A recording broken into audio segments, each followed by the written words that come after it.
Hey,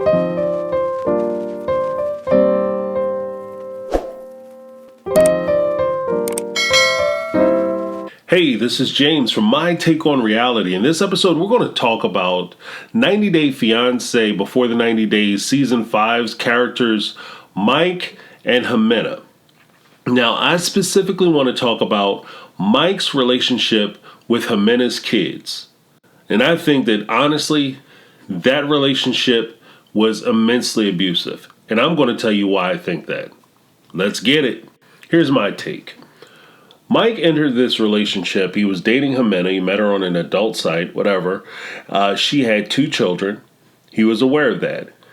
He started connecting with Ximena, and I think that one of the ways that he was connecting with her and he made himself indispensable to her because she was in financial straits. She had a dire financial need that Mike was kind of filling in the gaps for. Now, one of the additional ways in which he made himself indispensable to her was he was, of course, paying her rent, he was paying her bills, and he was paying her appliances and furniture and helping money with the kids and her parents and her sister and all that. But he used the kids as that extra leverage because he develops a relationship with the kids and ties himself closely to the children so that way, if she ever decides to break away from her, he can pull on that string of saying, hey, you're not just hurting me, you're hurting your kids. With that being said, we have to address the importance of understanding the type of relationship you're about to engage in if you meet somebody who already has children. We have a couple people in this season who have had issues with trying to blend their family, their new love interest with their children. I'm looking at Ben and his, fiance before Mahogany, and now in this case of Mike. I think that because Mike's situation is a situation that we've seen, we can explore that a little more. Now, when you become a bonus parent, because that's what I'll choose to call him, I won't call him a step parent because the only thing that you have in your house, the only stairs you really have and steps you have are attached to the staircase, and they either lead upstairs to your bedroom, outside, or downstairs into your basement or your backyard or whatever, side of the house, who knows. But you are a bonus parent. In this mindset, you're not just trying to step in and take over somebody else's role. That's not your position. You are a bonus parent. You are expanding that child's village. You're giving them more resources. You can't step in there and take the responsibility of the father. For instance, in this case, Ximena's second father, he loves Harold, his son. He's in prison, and he probably won't see Harold for many years. But when he gets out, he fully expects to have a relationship with his son. In fact, in previous episodes, it's kind of reported that Harold talks to his father on a daily basis. So Mike stepping in there as the new bonus father, he's not going to replace Harold's actual father because he knows who his father is. That in and of itself is just part of the responsibility because as a bonus father, you want to try to encourage that relationship. And honestly, I wouldn't want to be with somebody who doesn't want to have a proper relationship between her kids and her kid's father. So if the kid wants to have a relationship with the father, and as long as the father or the mother isn't dangerous or could harm the child in some way, then you should always try to encourage that relationship because it's important and is vital for their development, for them to know where they came from and that they actually are wanted and they belong. Now, I disagree with how Mike treated this relationship because he abused his position for advantage. He used the kids as leverages. So when he was about to break up with Ximena, he took great pains to remind her that if this relationship dissolves, then it's going to hurt her kids. And think of your children. And, oh, you're kicking me out of the house and you don't want me around? Well, at least let me come back tomorrow so I can see the kids. He's not interested in seeing the kids or saying bye to the kids because the kids were already there. And he could have walked over and said, okay, guys, I'm about to take off. I'll see you never. Sorry, things didn't work out. I'm out. And he could have left. But he wanted to come back the next day because in his mind, if he walked out the door and he didn't have a way to come back, then the relationship would actually be over. So he used the kids repeatedly as a means and a method for him to try to get back into the house or for him not to leave the house. Now, this isn't just damaging because it's a jerk move to Ximena. This is incredibly damaging to the children because as they start to develop and they see themselves, their self-image, they start to realize that in this situation, they are a liability to their mother because they're being used against the mom and there's nothing that she can do. They're strictly a liability. They don't see themselves as an asset, but something that has to be taken care of or something that has to be paid attention to. Because they aren't adding benefit to their mom, but instead they become more of a stone around her neck. This makes Mike a jerk. The next thing that really bothered me about this, no child should ever see their parent cry. When Mike broke Ximena down and she's sitting on the step, he's refusing to leave, she's asking him to leave, begging him to leave, telling him the relationship is over, and she breaks down out of frustration, and her son had to come and comfort her because she was having a hard time. No child should ever have to comfort their mother. That's really just an unnatural position. They shouldn't have to do that. The mother should comfort the children and they should try to make the child protect the child. But when a son has to walk up and protect his mother from a man who is supposed to love her and take care of her and support her, and he feels as though he has to protect his mother from that individual, that becomes very damaging for that young man. There's a great story of a football player who eventually went to the Hall of Fame and all that stuff. I can't recall his name at the moment.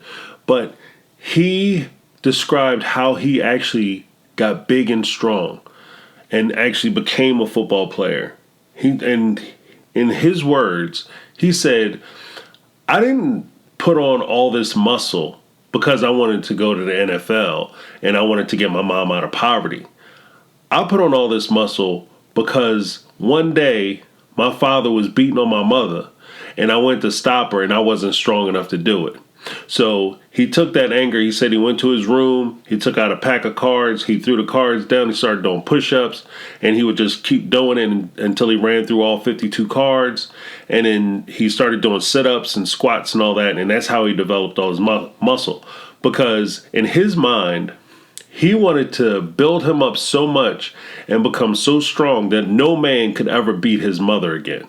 And as I watched this episode, where I watched the child sit there and try to comfort his mother, and clearly he was hurt and in pain because his mother was hurt and in pain, it put me in mind of that story. And this is kind of a yeoman's tale of warning to parents who are thinking about bringing people into their children's lives. You want to make sure that the people you bring into your child's lives are worthy of that position. They're worthy of that experience. Now, as you date guys and you meet guys or you meet girls, and everybody wants to find that special someone. But when you have children, it is critical that you make sure that the person whom you're going to be involved with is the right person for you. So before you even introduce that person to your children, you should make sure that you're clicking with that person, so that way your kids don't see a constant flipping and turning of their mom or their dad with all these different people. And then one day Mr. John is here, next day is Mr. Hank, and then the day after next is Mr. Tony, and then Lou, Charles, Franklin, and then maybe a Michelle, who knows, whatever. And the same thing with the guys. You don't want Michelle and Susie and Marisol and Ximena and all these other people coming in and out of your children's lives, because children can attach themselves to people, and you don't want them to feel as though people are disposable. 1 minute you're cool with this person, they're around for 5 minutes, then they're gone. Then here comes somebody else, especially when you're dealing with maniacs like Mike. And finally, If you find yourself in a situation like the one with Mike, or if whether it's a step parent, bonus parent, or natural parent, somebody you've had an ongoing relationship with, if that relationship starts to become abusive, it's time to go. Abusive people don't change who they are, because abuse in and of itself is a power position. People abuse people that they think they have power over. Now, if they have all the cards, they're holding all the cards in that relationship, and they feel like they have the power and they're the driving force in a relationship, then they have no reason to change. There's no incentive for them to change. Even if they slightly change their behavior, they're not going to change who they are. So the fact that they think that they can do this or treat you a certain way, they're not going to stop treating you that way. So it's on you to change your situation and improve your situation for yourself. Leave because it gives you a sense of peace of mind. Leave because your home should be a place where you feel safe and secure.